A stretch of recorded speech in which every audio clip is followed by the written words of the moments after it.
Imagine punishing your enemies and ending up punishing your own people. Now, take a deep breath and answer honestly. What would happen if the most impactful economic decisions of a generation were made on political impulse, and not strategy? Because that's exactly what we saw happen. Have you ever heard of the Smoot-Hawley tariff? No?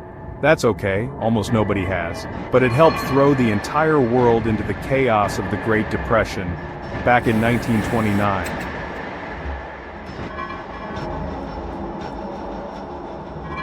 Decades later, something similar happened, only with a modern twist and a red hat with the phrase, "Make America Great Again," and what seemed like a geopolitical masterstroke ended up backfiring. In 1929, the US decided to increase tariffs on hundreds of foreign products. The idea? To protect the local economy during a crisis. But here's what really happened. Countries retaliated. Global trade shrunk. American farmers, industries, and workers were hit hard, unemployment exploded, and the economic collapse spread like wildfire. Fast forward to 2018, and history began to repeat itself. Dangerously. When Trump imposed tariffs on steel, aluminum, and Chinese products, the message was clear. We are protecting American jobs. But the data tells a different story. Cost to the consumer went up, cost to American manufacturers went up even more. Agricultural exports plummeted, international partnerships were shaken.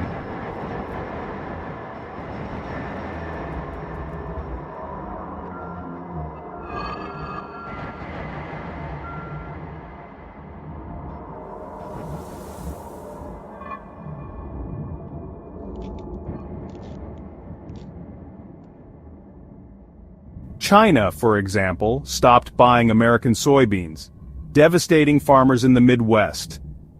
Does this sound like protecting the American worker to you? Put yourself in the shoes of a farmer in Kansas. You voted for change. You believed that someone was finally listening to you. But suddenly, you lose 60% of your annual income because of a trade war that nobody really understands. And you know what's even more cruel? While you suffer, giant corporations pass the costs on and come out practically unscathed. Why do we keep repeating the same historical mistakes? Why do leaders continue to use trade as a weapon, even knowing that the damage hits those who are most vulnerable? Does protecting an economy mean isolating it? Or are we using patriotism as an excuse for short-sighted and populist policies? Trump's tariffs didn't just affect the US. Australia and Canada had to recalibrate their exports. The European Union sought new trade alliances.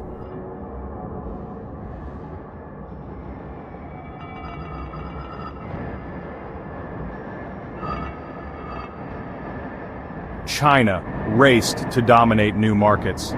Meanwhile, the US, historically a leader in international trade, started to look like a country that shoots first and asks questions later.